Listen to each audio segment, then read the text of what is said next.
Hi, everyone. This is America Adapts, the climate change podcast.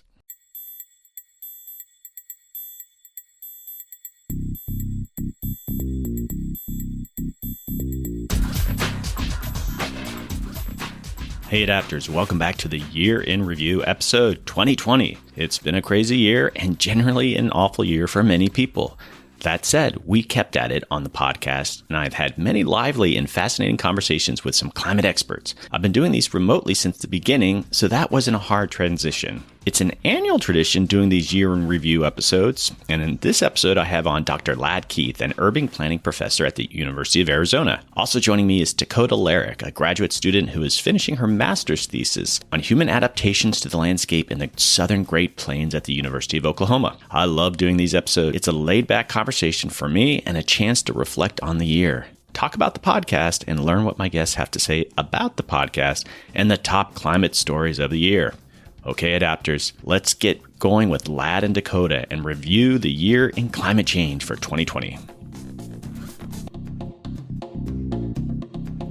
Hey, Adapters, I have an exciting episode for you. Joining me is Dakota Larrick, a graduate student at the University of Oklahoma, who is finishing her master's thesis on human adaptations to the landscape in the southern Great Plains. Also joining me and returning guest is Dr. Ladd Keith.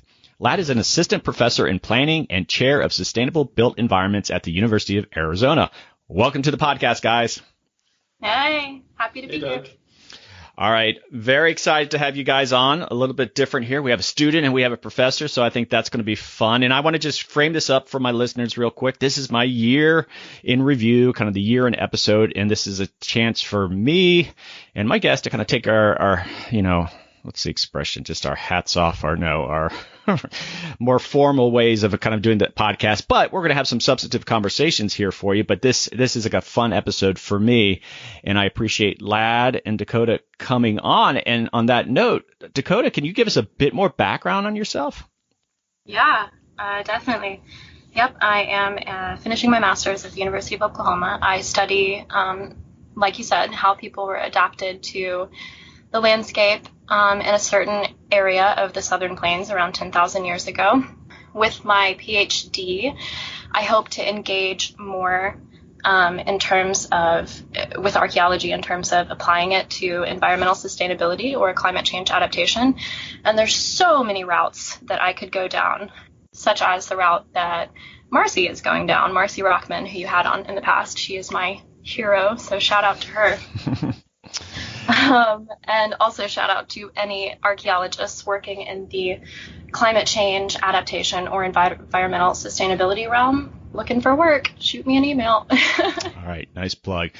All right, and Ladd, and I just want to say, I just was looking at my old episodes, and you started off 2020 with your episode, and now you're going to finish it too. But could you give a big background on who you are?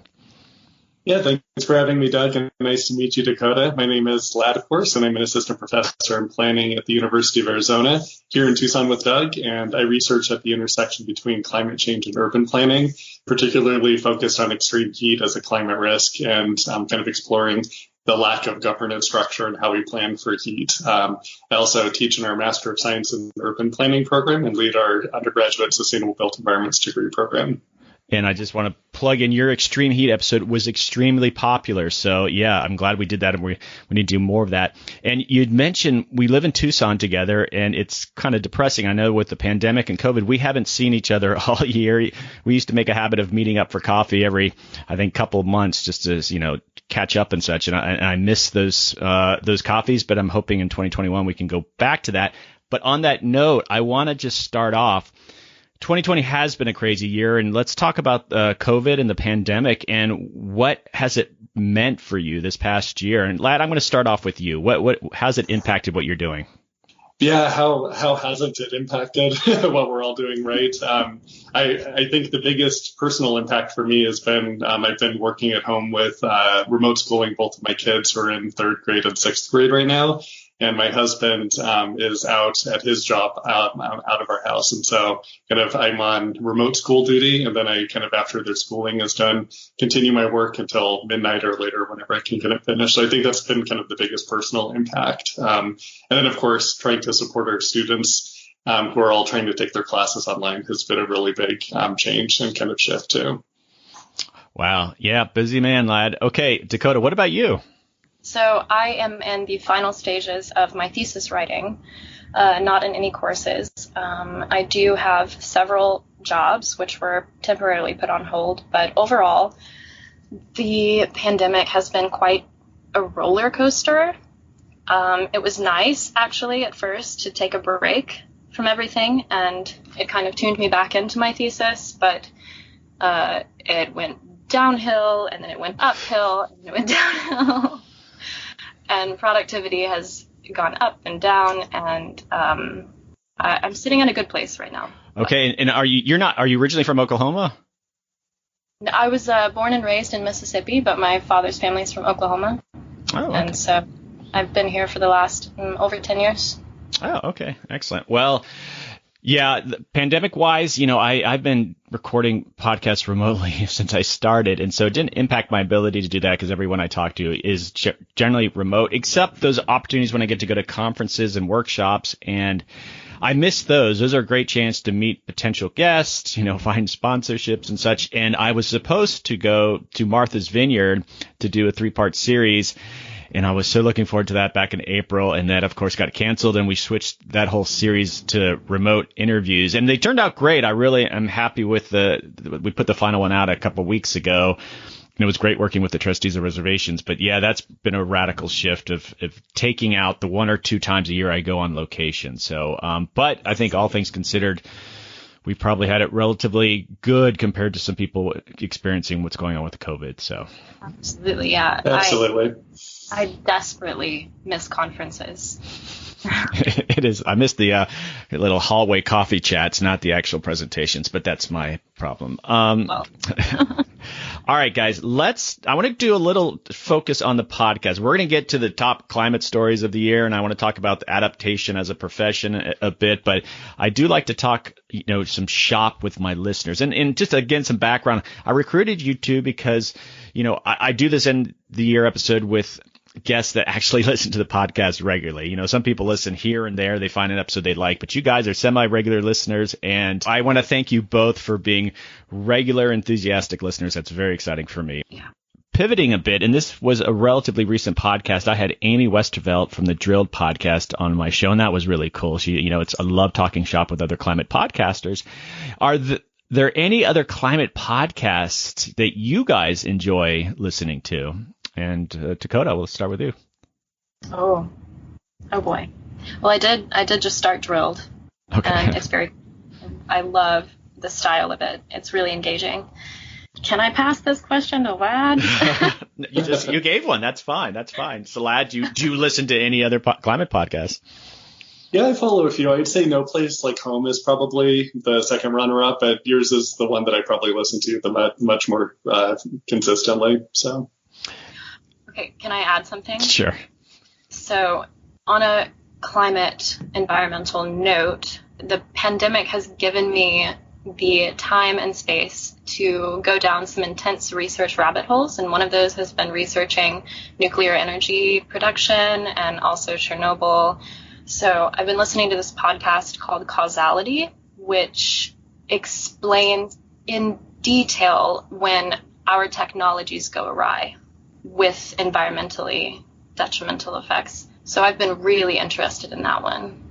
Cool. I have to check it out. I'm going to include, hopefully I'll get all these, but just as links in my show notes for these kind of things if people want to follow up. Very cool. I subscribe to a lot of climate podcasts, and I'm not listening to them all. In fact, I listen to a fraction of them, but it's more just trying to keep track of like who is coming out there and who's emerging. And, Lad, you and I sort of talk shop in a place like home. Occasionally I listen to their episodes, and Warm Regards has been around for a while, and they just came back. I think they took a hiatus, but it's been actually a very interesting year, and that's what Amy and I talked about, is that 2020, it's been an emerging year for climate podcasts. For a couple of years there just barely were any at all, but now everyone's sort of jumping on the bandwagon, and even sort of the big networks, I think, are looking at developing some podcasts. So I think that's a good thing. There's, a million stories to tell around climate change, so we'll probably see a lot more in 2021.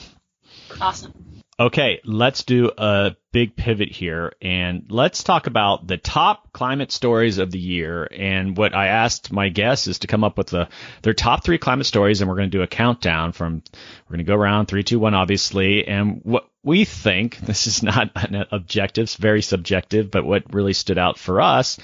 And Dakota, let's start with you. What's your number 3 climate story of the year?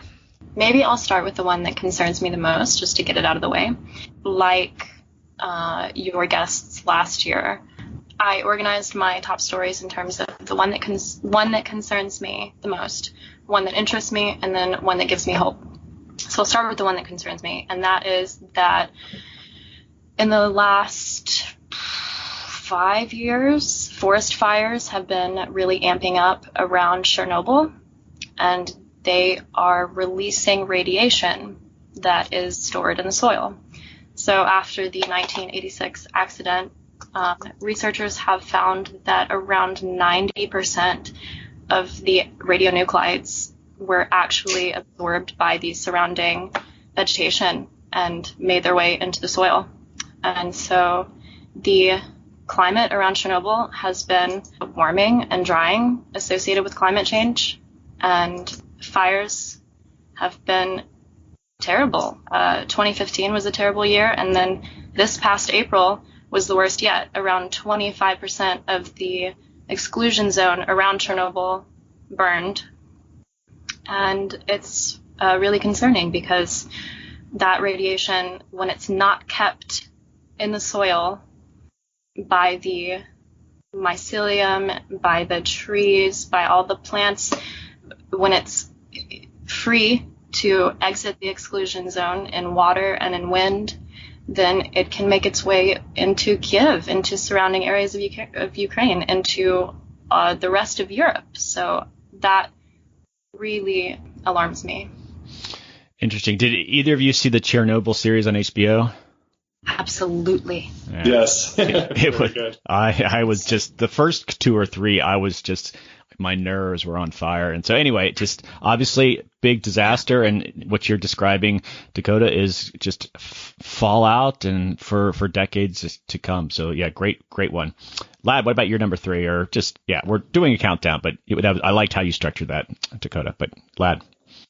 Yeah, I would say mine are loosely all kind of in the top 3 together because everything concerns me generally. But mine is the ongoing racial injustice and the Black Lives Matter movement. And this year, obviously highlighted again with the injustices of the murders of Breonna Taylor and George Floyd that led to the national marches and peaceful protests. And we know that climate change impacts affect the marginalized and disenfranchised communities the most and compound other existing kind of social, economic, and environmental challenges.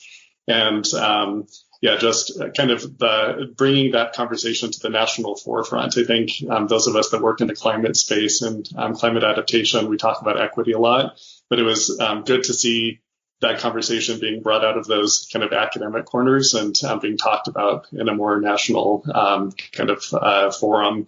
And a couple of studies came out this year too that connected past racist redlining practices where homeowners weren't allowed to live in certain places or weren't given home loans. And those red line neighborhoods in the past still have the highest urban heat island effect. So kind of connecting to, existing climate risk and the kind of interplay of racial injustice. And so just I think climate adaptation really requires an inclusive and just representation at all levels, local, state, and federal. So I think, that's certainly an ongoing story that I hope continues to be at the forefront of the conversation.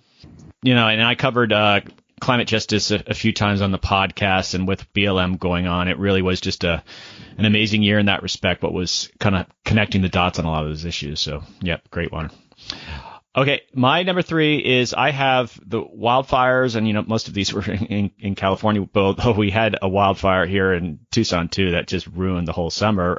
But I thought, and I talked about this with Amy Westerveld, is that how the media connected it to climate change. And, they didn't do it perfectly, but I was actually relatively impressed that there was a lot of follow-up and there was a lot of sort of side stories associated with like, oh, look what's happening in California. We can expect to see more of this. And someone who obviously is in the climate communication space, I'm fascinated with how we can be more effective communicating climate change. And I give the media, I guess the big mainstream media, some respect in making those connections more forcibly this year than they have in previous years. So, Dakota, what's your second one?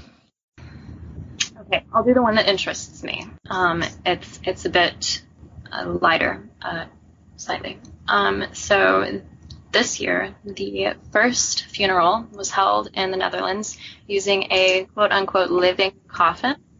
So this coffin was constructed out of mushroom fibers. Another one of the research rabbit holes that I like to sit in is on burial practices in kind of the Western world, and how toxic they are to the environment is very clear. And so I'm very excited to see progress in terms of making our burial practices more environmentally friendly and sustainable.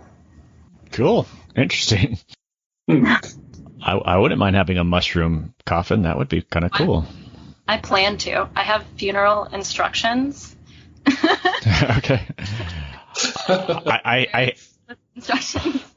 Don't even think about it. You're much younger. I hate eating mushrooms, but I could just team up with mushrooms for a coffin. So that's Lad. What about you? Number 2. Yeah, so I would say the COVID-19 pandemic, and obviously it's kind of overlaid everything that's happened this year, but I think there's a couple of interesting parallels with climate change and climate adaptation. And the first is kind of those of us that work a lot in the climate space have seen a lot of parallels with the COVID-19 pandemic and kind of the leadership and response and public opinions. And I think a lot of conversations going on that it really underlies the point that having accurate science isn't enough to deal with climate change, and we really need leadership and to properly communicate risk and kind of bring everyone on board for both individual and societal solutions, both obviously COVID-19 and then kind of reflecting that back on climate adaptation. And I think another kind of assumption that a lot of folks have had in the climate space has been that when climate change gets bad enough, whatever you define bad enough as, that society would act with kind of the information and the resources that we've produced. And kind of with our COVID-19 death toll in the United States over 300,000 now, it's not unimaginable that we could ignore climate change in a kind of similar way. So I think that's an important lesson that we should take from this, that bad enough might not come to kind of spur action on it. And then I think another kind of lesson from the COVID-19 pandemic was living through all of the compounding effects. And like you mentioned, Doug, here in Tucson, we had our Catalina Mountains on fire for the first part of the summer. And I don't know if you remember kind of the couple of weeks where everything was colored ochre and kind of the sickly orange color, and the air smelled like wildfire, and it was 110 and we couldn't go outside because of the coronavirus, and kind of literally felt like we were living through an apocalypse for part of the year. And so I think, just the compounding effects of all of those things and how the wildfires reduce air quality, and obviously the pandemic was a concern, and people with less means having to deal with all of those things at once is really difficult. So, and then the third kind of connection that I'd like to make is just I personally know a lot of the practitioners that I work with cities that do climate action or sustainability or resilience. A lot of them were shifted to COVID-19 response. And so I know a lot of local governments now are really strained with their resources and have declining revenue. And so a big question right now is kind of how those jobs and the focus will shift back to climate action planning post COVID-19, and how climate change will lie as a priority in the future going forward. Good ones. Oh, that was so depressing, because we here in Tucson, we have the mountain range, and to escape the heat, we'll go up to the top of Mount Lemmon, and the entire mountain range was shut down for most of the summer. And so that was one of the key areas that you could just kind of get away. Yeah, that was very depressing. And yet, Lad, I'd just like to follow up. You'd mentioned COVID and science, and, my own experience, even with family, having, family and friends that look at like evolution and some of these other science topics and don't believe that they're actually real. It's just very frustrating, and you roll your eyes, but you're like, in the big picture, does it matter that they really understand and think evolution is happening. And it probably does in most cases, but then we have this situation with the pandemic and the need to trust the scientists around it. And they just were set up so poorly. And it's made me rethink this, like, oh, it is dangerous when people have these really outlandish, ideas of what science is. And so we're living through it. This is what the United States is a consequence of that sort of poor appreciation of science. Well, I think you've seen cities kind of respond differently too. And so the more progressive cities that, might be in the blue states or have more resources and kind of more access to that knowledge responded one way to the pandemic versus other cities. And I think there's a lot of parallels with how cities are responding to climate change that, we really need to kind of take a close look at that. And, my kind of nightmare scenario is that we leave half of the country behind with climate change. And, I think we need to figure out a way to bring everyone on board, kind of however comfortable they are with it. So, all right, my number 2 is that Joe Biden won the presidency, and this is yay. I mean, the fate of the republic's preserved for another 4 years. Oh boy. But what we'll do on the first day that he's in office, he's going to get us back into the Paris Climate Agreement. And I had Christiana Figueres on earlier this year, and she explained that we can immediately get back in. That these are all very important things. And you look at the things that the federal government does around climate change, like the National Climate Assessment, putting the right people in charge who respect what these things mean. And I mean, we can't stress enough like what federal and international leadership on climate change is going to mean. And it was kind of scary to think of another 4 years of someone who not only is not doing much, but is a denier around it. So, and, I have my own experiences with federal agencies. I worked for one. They are going to be pushed like you can't even imagine. These political appointees that are going to come in and they're going to want them to ramp up. And, that's very exciting. And I think all the people that Biden is bringing into his orbit, John Kerry, even Ron Klain as chief of staff, they're all like climate believers in the best sense. And so, yeah, that was a really important thing to happen in the election. Yeah, absolutely. I sloppy happy cried all day. Nice. I was a little disturbed that the Senate and the House, did not do as well as we thought they were going to do. And so that it's kind of, what happened there, and it could have easily gone to Trump. So that was very sobering. All right. Well, final one. Let's go, Dakota, back around the circle. Okay. The one that gives me hope.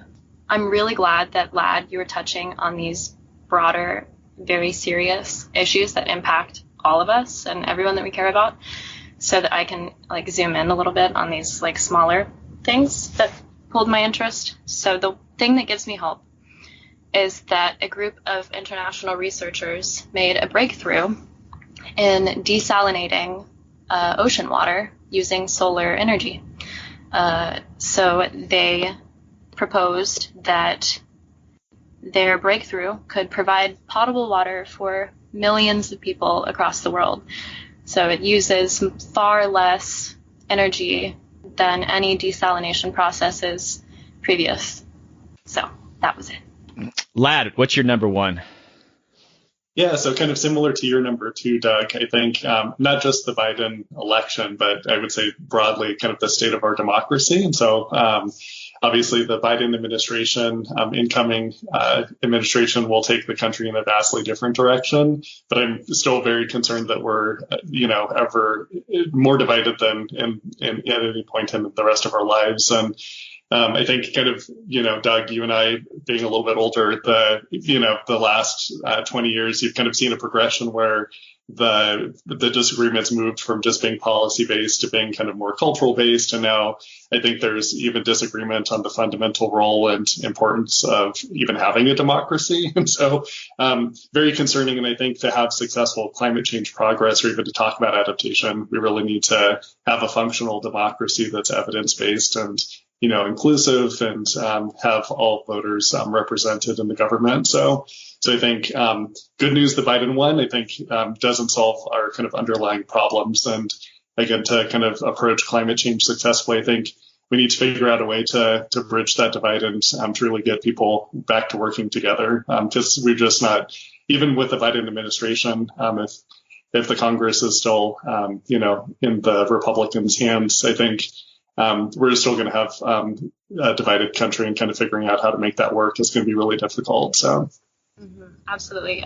That reminds me of what Linda Shee said, that she's just seeing a lack of cooperation and a lot of bickering in terms of addressing climate change adaptation among governments in the U.S. across the board. And that is definitely the atmosphere that I feel like I live in. A lot of bickering and a widespread lack of cooperation. And just so people know, Linda Shai is a professor at Cornell University, and we did an episode around some justice issues. That was really a fun conversation. So am I the last one? Boy, I set it up this way, didn't I?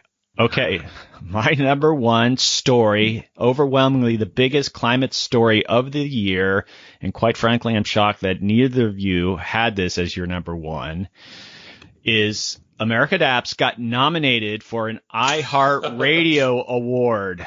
Congratulations, Doug. What? Obviously I'm having some fun there. There's other more important stories. But no, yes, and I've mentioned it before, yet iHeartRadio, a big network for music and podcasts, and they nominated America Adapts in the Best Green Podcast category. Was not expecting it. That was super cool. I am a small independent podcast, and for them to even find me, which I still think would be kind of cool to figure out how they did. That was a fun cap to a very bad year. So. Yeah, very good news. Yeah. When are they announcing those results? Well, there's going to be a virtual award show on January 21st, and you can watch it on YouTube and Facebook. So obviously, be watching. I'm still they're not really communicating. I don't know how it even works. Like, let's say whoever the winner is, do they bring them into the award show or what? I'm not sure. There hasn't been much communication yet, so we'll see. But I'll keep everyone getting nominated. Obviously, is half the victory, so that was in itself a thrill. So okay, that's my top climate story of the year. I want to talk about your favorite America Adapts episodes, and let's just hear them. And you could kind of obviously give the name of what the guest or the topic and such, and just why you liked it. But let's start off with Lad. So give me some of your favorites from the year. Yes, I have a couple favorites. One was the episode with Dr. Linda Shai at Cornell, who's a fellow urban planning and climate change researcher. And in her episode, she really talked about how climate change adaptation actions can often continue or worsen existing inequities, and kind of talked through a very substantive overview of the challenges and opportunities in equitable climate adaptation. And had a really interesting discussion with you on the postmortem of the 100 Resilient Cities project, and was pretty honest about her take on it. So I thought that was interesting. Another episode I really enjoyed was the one with Dr. Renee Lertzman, who's an environmental psychologist and founder of Project Inside Out. And the episode, you discussed climate grief and trauma and anxiety, and she kind of really eloquently described the feelings that many of us have working in the climate space, and kind of the pressures and the stress of thinking about climate change kind of nonstop. And I really liked her message that there's room in the climate movement for everyone, and kind of the different levels that people can contribute to kind of based on where they're at in their life. So I like that a lot. And then my last kind of bonus favorite is you had Dr. Amy Brady back, who's the editor-in-chief of the Chicago Review of Books. And so I'm a huge sci-fi, cli-fi fan myself. And I just love kind of her updates on cli-fi, and her message that storytelling is a powerful medium to help us kind of envision futures different from what we've experienced and lived in. And I'm currently actually reading Kim Stanley Robinson's Ministry of the Future, and would recommend that book particularly for anyone that's looking for a little bit more optimistic take on cli-fi, because it kind of has a nice positive spin on it. So. Wow, great choices. And Amy, that was her third time coming on. I feel like Amy's an old friend now. We've never actually met in person, but we talk offline. And I've been encouraging her starting her own podcast around climate fiction. And she wants to. It's just the technical hurdles. But I think if people hear from, if she hears from people that they'd love that, I think that would be a great thing for 2021 is a Amy Brady-led climate fiction podcast. So, well, Dakota, what about you? What were some of your favorites? Okay, so my number one favorite, and I swear this is not flattery, but my number one favorite was Lad's January episode on extreme heat. I've listened to it like at least 3 times. Nice. Well, yeah, it's extremely pertinent.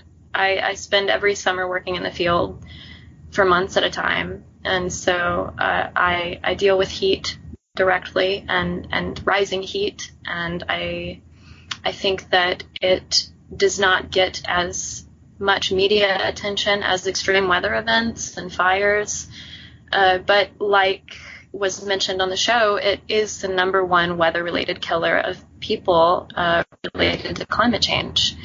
So I think it's deserving of intense consideration, and not just because I'm considering moving to on. Well, thank you, Dakota. Not planned at all, but appreciate that. And then the other one was, okay, I'm going to try this, Christiana Figueres. Figueres, but yeah. Figueres. She is awesome. Her spirit just exploded out of my headphones. One of the things that resonated the most from her talk with me was, one, her hopefulness. She's really resilient herself. And I just ordered her book, and I can't wait for it to come in so I can start reading it. But 2, she was talking about the pandemic, and as we've covered a bit in this conversation, what a treasure trove of learning it is in so many ways. Something that I've been confronted with concerning the pandemic several times has been the fact that global emissions are down, and that in a lot of areas there's this kind of ecological episode of healing that's going on. And a lot of people are kind of taking she lined out 2 future pathways that we can come out of this pandemic with in light of what's happening ecologically. So particularly concerning stimulus packages, international governments can choose to fund the industries that they have been funding, like, for example, in the United States, oil and gas industries, and emissions will skyrocket, or funding can be put into genuinely green industries, and we can take this opportunity to really grow and work at a much accelerated rate towards a better future. Well, I'm sure she'd be happy that she inspired you, and that was a fun episode to even record. She was holing up in Costa Rica on the Osa Peninsula, and I used to live in Costa Rica, and it was just kind of fun. Before even we did the interview, we were just sort of catching up on some Costa Rican things, and so that was fun. And quite honestly, and this is my own fault, I didn't realize how big of voice and role she played in the climate circles. I've heard, but just she was there at the center of the Paris Climate Agreement. So just a truly consequential figure. So that was really cool.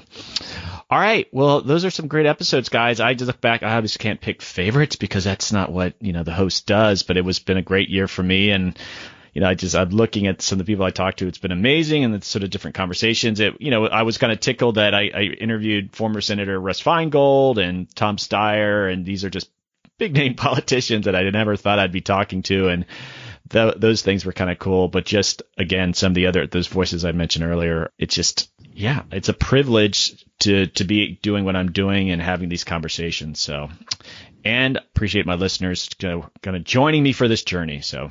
All right, so we are going to do another pivot here, and I want to talk, and this is what we did last year, and Dakota, I know you're a student, and you are just starting off and thinking about these things, and I think that'll be good to get your perspective on this, but talking about the broader adaptation universe, and even though you don't consider yourself an adaptation professional, let's just go there, and Lad, I'm going to kind of, I'll take you through what I ask you, but do you feel, Dakota, part of a broader adaptation community, even based on what you're studying, or you think where you're headed with your PhD and such?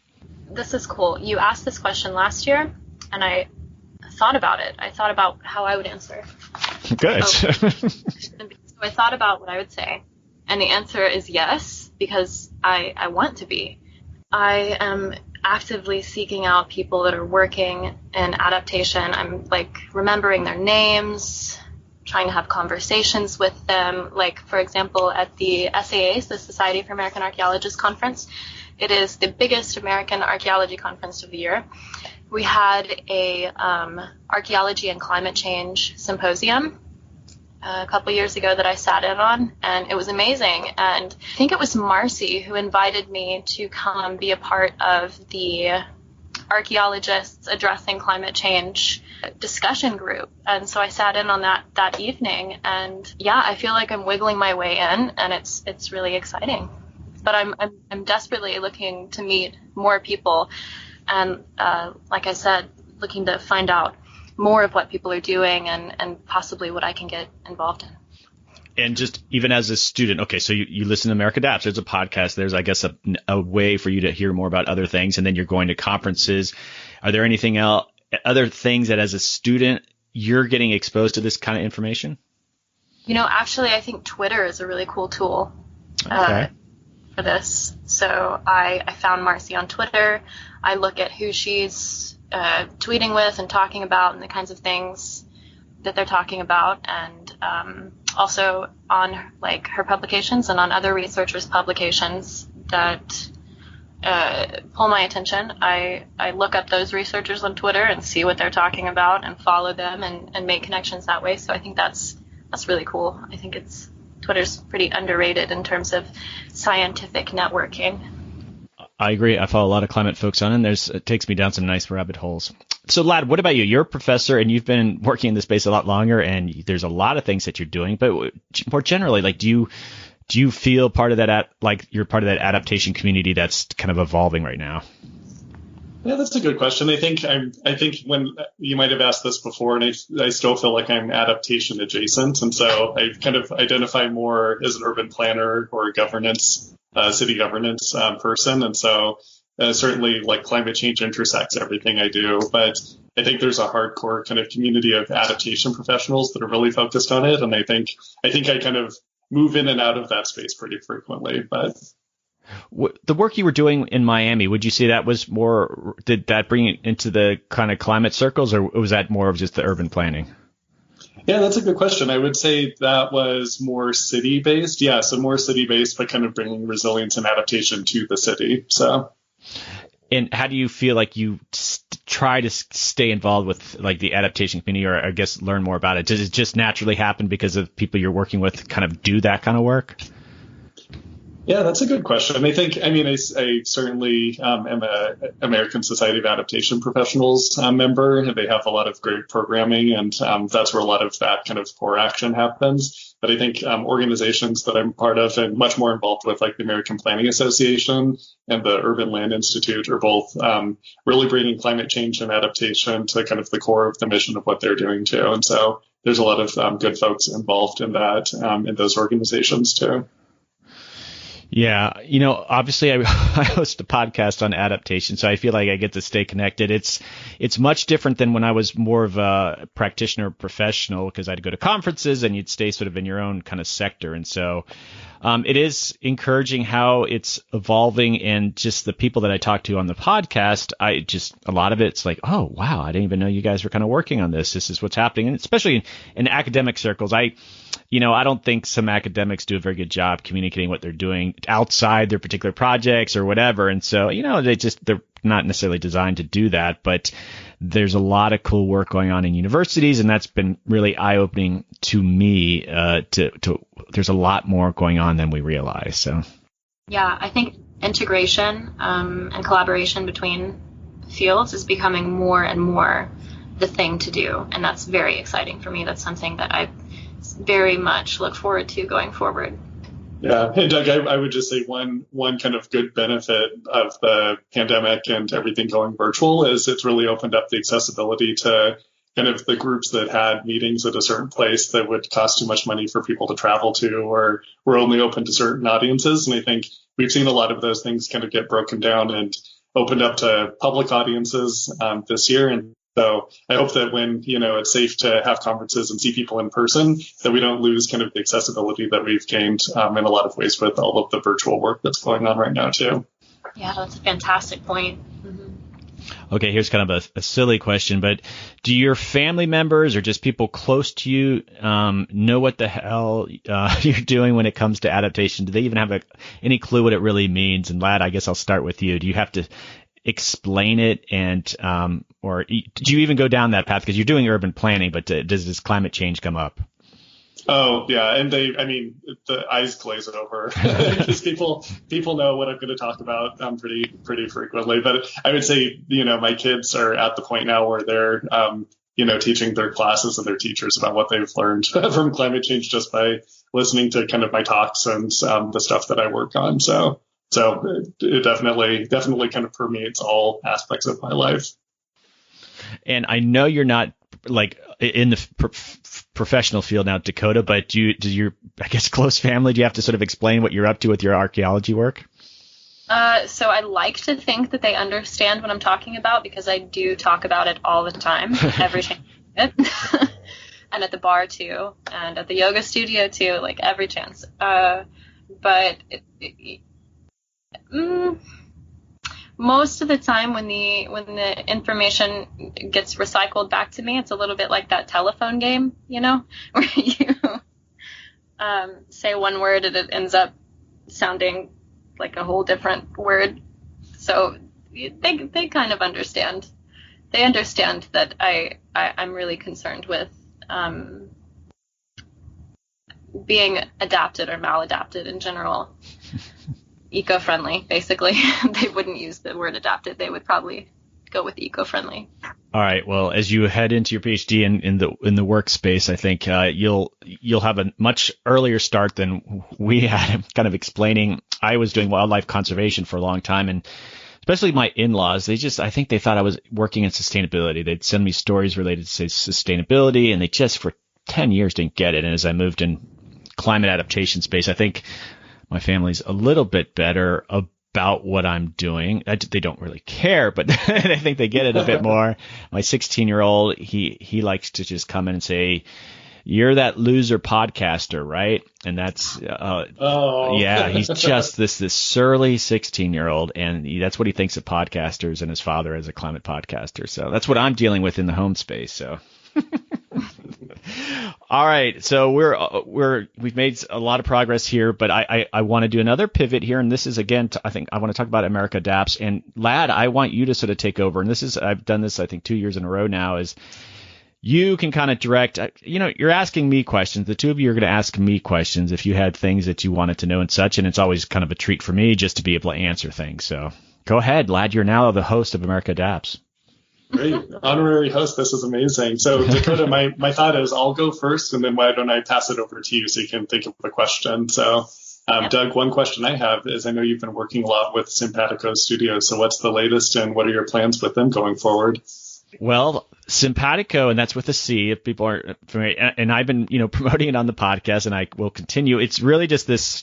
Yeah, this has been a crazy thing that, they found me. It's a tech startup out of California, and they've created this streaming TV platform. You just watch it on your browser, and if you're familiar with Twitch, it's sort of like that. And they recruited me as their very first host. They're doing, streaming TV, and they created a climate channel, and I came on, and so I've actually been working with them for over a year, and we started doing some serious interviews, like I think it was in February.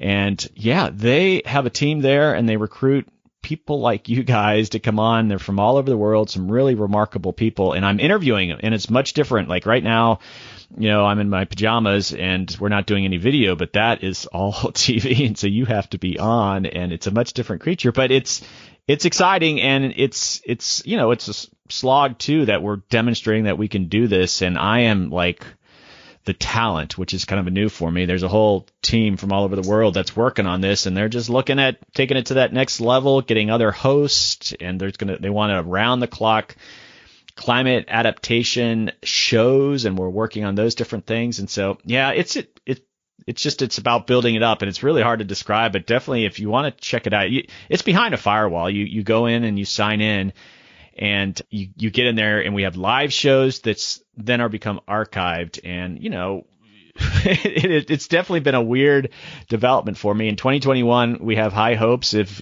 I guess they get some investors coming in, they can ramp it up to the next level. And I will probably take a larger role in developing the content. Even though I help with some recruitment of guests, it's like we really want this to be a kind of a premier platform to talk about climate adaptation. And, we're talking to some international groups and stuff. So, 2021 will be kind of exciting with Simpatico. And again, I've always worked for nonprofits or government, and so the private sector space is just such a radically different universe. But it's been exciting and seeing how they operate. And Ken Marshall's the CEO of that, and he's been fun to kind of learn from as we go through this. So I'm sure it's been a mystery to some of my listeners. What the hell is he talking about with Simpatico again? And so that's what's going on there. And I was going to ask Doug, is the viewership different for Simpatico, the interviews that you do versus the podcast listener spectrum? Well, the type of viewer is, it's probably even more filtered. The viewers of actual live shows is, it's still modest, and most of the viewing is happening after the fact. You can go archived and you can repurpose it and share it on YouTube. But the people that can sign up for Simpatico, we're trying to attract more of the climate professional, and there's a bit broader spectrum of topics. I focus on adaptation on the podcast, whereas even though it's a climate adaptation channel, we do talk, renewable energy, and we talk to the startups, which has again been interesting, talking to CEOs of this, Dakota, you'd mentioned the water technologies that you find inspiring. I talked to a CEO that is working on that technology himself and with his whole company, and it's just like, it's getting me some exposures to some really cool things. So the goal, lad, will really be if you're in that space, you're going to use Simpatico sort of as a production house too. Like, the American Planning Association, that would be a great client to sort of say, hey, we have this unique platform that's much more sophisticated than you doing a Zoom call. So that's where they're kind of headed. So very cool. Dakota, why don't you go next? Awesome. That question about Simpatico was one of my questions as well. So my other question, a lot of people around me, to cope with the difficulty of 2020, are making lists of what they learned in 2020.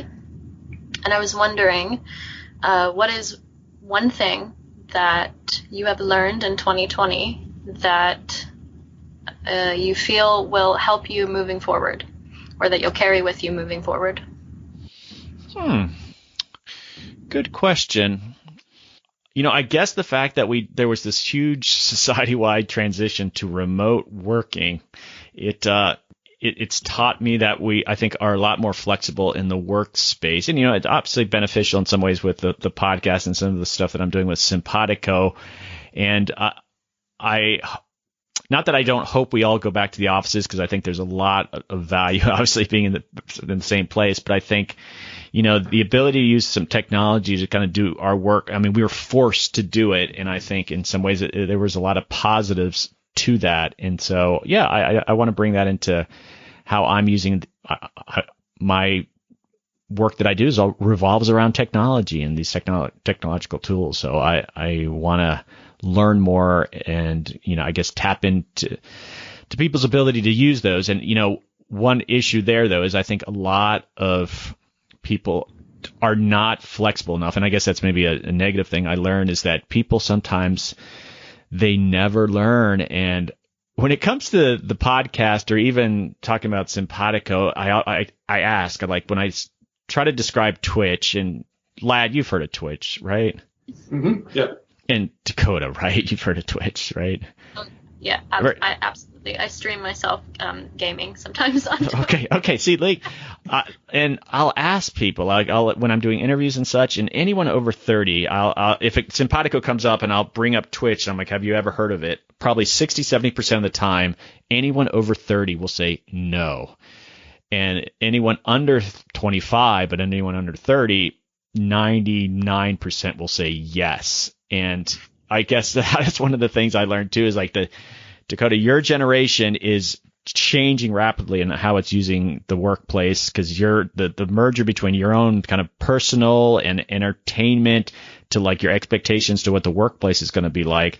Quite frankly, and I think Simpatico's that I'm intrigued. Will Simpatico hit a sweet spot with that? I don't know. I'm not sort of a technology predictor, but that's been really interesting. Well, simpatico sounds intriguing to me as someone who is part of that technological generation. We'll sign up. It's free. I will. Go check it out. All right, Doug. My next question is, you mentioned before that you miss going on site for the podcasts. So where would you like to go on site next once it's safe to travel again for the America Adapts podcast? Oh, good question. Let's learn about adaptation in Tahiti. It's been I traveled in the United States quite a bit, and I haven't gone much to the Pacific Northwest because I do like to tell these stories, and so that would be great. I would love to do something in Latin America that we don't hear a lot about what they're doing with adaptation. So be it Central America or South America, that I think that could be really cool. And when you go to a place, even though you can do things remotely, but when you go to the place, you always get that sort of cool recommendation of someone you should talk to because you're there on the ground, you're having dinner with someone. They're like, oh, well, you should definitely go talk to that. And you miss out on those opportunities. And especially going overseas, I really want to tell those stories to my audience because, it's America Adapts, but I have done some international episodes, and I think we have so much to learn here in the United States. And so, that's a hard question, lad, because, it's just like we all want to start traveling for fun. We want to start traveling for work. If I could marry those two, that would be great. So Panama, let's throw out Panama. Okay. I can go back to Panama or the south of France. Dakota, do you want to go next? Yeah. The final question that I had thought of is, do you have any shareable goals for 2021 for the podcast? Shareable goals. Yeah. Okay. Yeah. And I'm going to ask you guys, as we close this up, about what I should cover next year, but this is different. This is different though. I guess that I want to be able to do maybe one travel trip in maybe the latter half of 2021. They'll be opening it up, and the vaccine has made its way through, and we're doing that. So that would be a goal. I would also maybe like to, be a bit more focused around themes. We haven't talked about it, but it's just like the process of how I get guests on this podcast. I'm just very fortunate. I get a lot of recommendations. People say Doug, and people I know well, and sort of a lot of behind the scenes things going on that leads to my guests, or if I just see an article I'm interested in. So maybe be a bit more thematic, and I'd like to talk more about national security and just be a little bit more structured in that respect, saying, all right, I typically do 20 to 25 episodes a year. I'm going to do 5 episodes around national security. And I just, people use these, and I find that professors are using the podcasts and all that, and so I just keep creating the content that's going to be that practical and that useful. So I guess be a bit more strategic in what I do with the podcast. And obviously grow. I want to grow. You always want to grow as a podcast. Maybe there's a different demographic that hasn't been exposed to it. And you think, oh, well, I've got my podcast, and, I actually do have quite a few listeners, and you'll go to some adaptation meeting. You're like, well, of course they've all heard of my podcast. And it's like, you'll be lucky if one person in a room of 10 have heard of it, and it's just like they could be benefiting from it, from, listening. And sometimes they don't listen to podcasts, or it's not necessarily the platform that everyone's getting their information from. So I would like to get that, more relevant to, people like that. Cool. Well, Doug, I have one last question, then I'll turn the reins back over to you. But were there any new adapters or kind of most impactful adapters of 2020 that you'd like to mention? Oh, wow. Great question. Impactful adapters. Great question, lad. So early in the year, I did an interview with Shalini Vajhala, and she has this kind of interesting private company, but it's kind of pseudo nonprofit where she works with big investors looking at infrastructure projects. And it was, one of those episodes you're like, oh, it's going to be kind of wonky. I like doing those because they're useful, but it's like, this probably won't get much of a response. And it just got a tremendous response. People absolutely love Shalini. They just thought she had this way about her explaining. And it just, I think, she ended up showing up. She was getting involved with some ASAP events, and she had obviously a very accomplished previous life to what she was doing now. But I just think people like her rising up and, demonstrating these mundane areas, infrastructure spending, but how that's reforming adaptation, and just with the different sectors that are involved. And so I think she is going, you keep a eye on her, and she's going places. And then Dakota mentioned Dr. Linda Shai from Cornell, and, urban planning and climate inequities. You're seeing that, Lad, as a topic, and she's right in the thick of it. And she wasn't afraid to share her opinion. We talked about the 100 Resilient Cities Initiative, and she kind of threw them under the bus, which was very interesting. And I did an interview with Maxine Burkett, and she's at the University of Hawaii, and we talked about climate reparations. And I think that was really interesting, especially this was in the thick of the Black Lives Matter movement, and it was just a fascinating conversation. And so I think academia right now, those voices are some of the most interesting people in the adaptation space. And so, yeah, I could go on in regards to some of the other people, but think that those kind of voices, I'm very encouraged that they are just, in 10 years from now, they're just going to be legends, but they're already highly influential. So, yeah, that's awesome. All right. I'm going to seize back power from you, Lad. Okay. Okay. Go ahead. Thank you. Good work. You're the award-nominated host. Right. It's going to be like 2027. I was nominated for an award in 2020. All right. So this is a follow-up to what you were doing, Dakota, and talking about my own goals, but I'm asking questions back on you guys. And Lad, let's start with you. And what should I cover in 2021? What have I been missing, or what do you want to hear more about? I got like 20, 25 episodes I do a year. What should I do? Yeah, so I think this question is harder to answer this year than during the holiday special a couple of years ago when I was a guest, because you really have continued to kind of grow the representation of guests and disciplines and perspectives that you've had on. But I would say certainly next year, a guest or guests that could speak to the direction of national climate policy under the Biden administration would be really interesting. So kind of the higher level, wonkier discussions would be really interesting. And one thing that you mentioned earlier about where you would like to travel, I was actually kind of thinking that our neighbors to the north and south, both Canada and Mexico, there's just a lot that we could learn from and kind of partner with on them. And particularly for us in Tucson, Doug, right along the Mexican border, there's a lot of work going on both sides of the border for kind of climate work and equity and adaptation. So I think that would be a really interesting kind of perspective to include in the show too.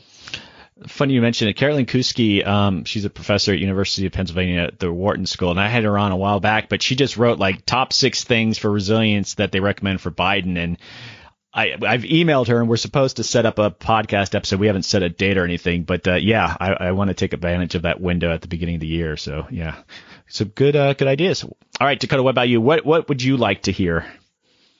I would like to hear more archaeology. All right. Marcy published a paper back in April that summarized really well the ways how archaeology is valuable to the global addressing of climate change and why. She used this example of waterfowls around a lake in Iceland. And they looked at it archaeologically, and they were finding the shells, the eggshells of these birds, but not their bones.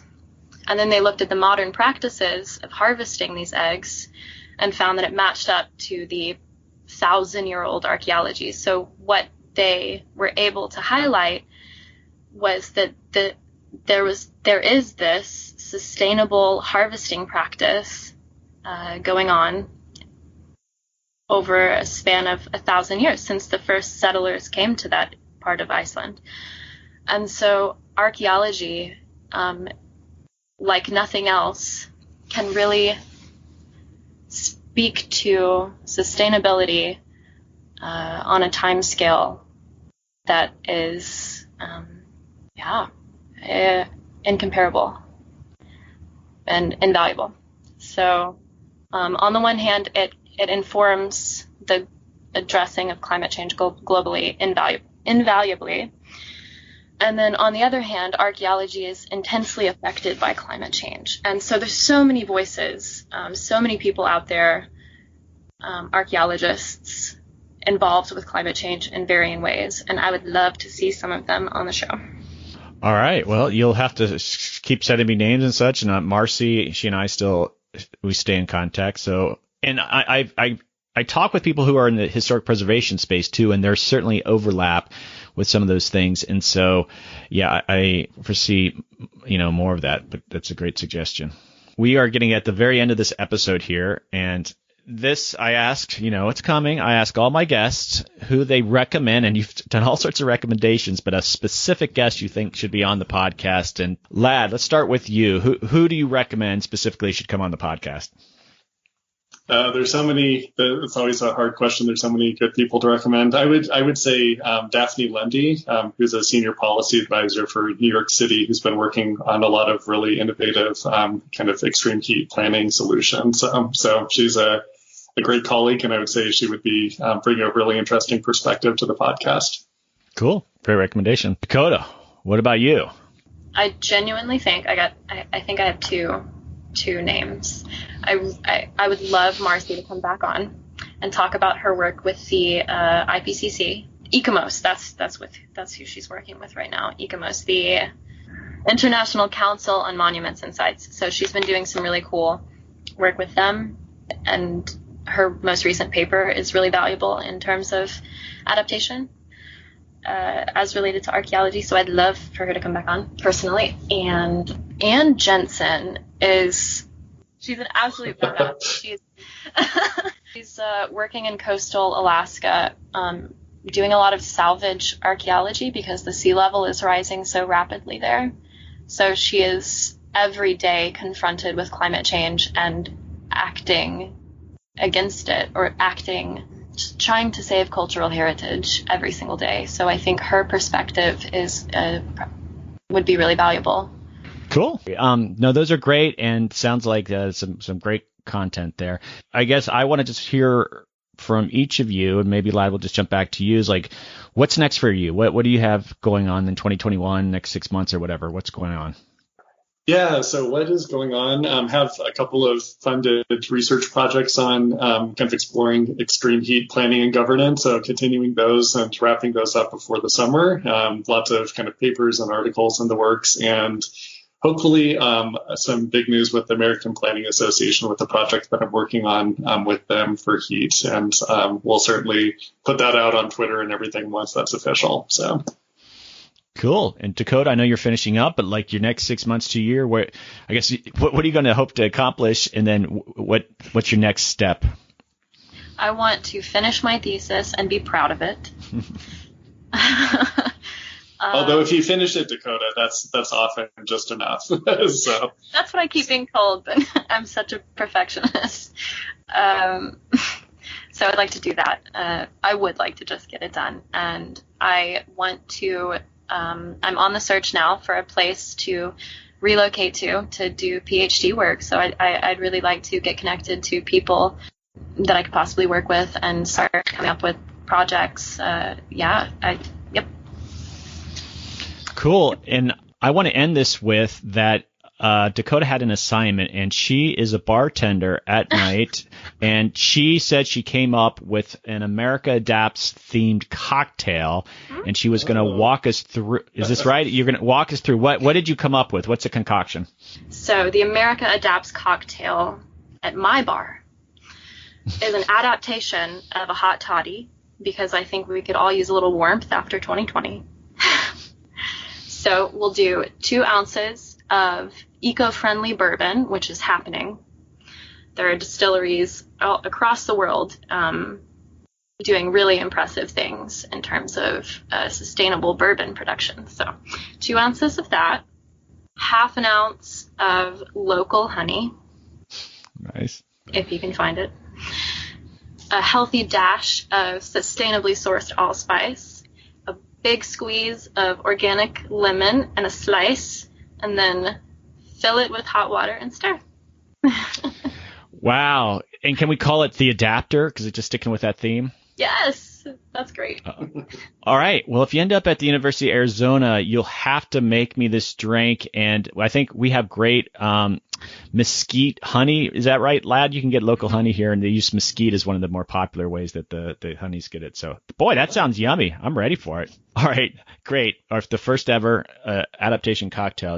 People are going to make this. You realize, Dakota, people are out there listening. They're going to make this, and I encourage you to send me a picture if you make this at home, and let me know if you've created the adapter. So let's go from there. So. Oh, can I do a quick little blurb? So sure.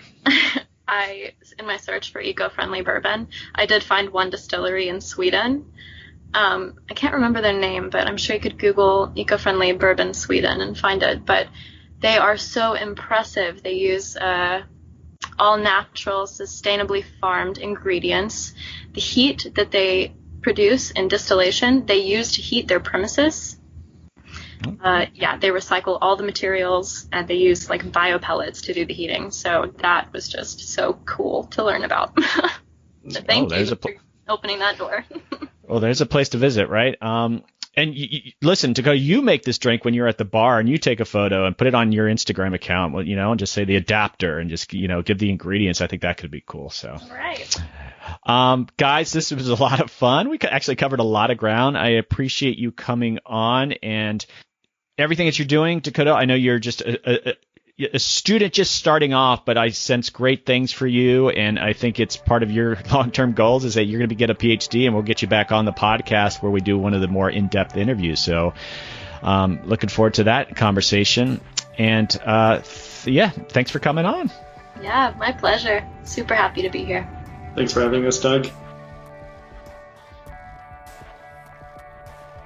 Okay, Adapters, that is a wrap. Thanks to Lad and Dakota for joining me on the podcast. What a treat chatting with these two.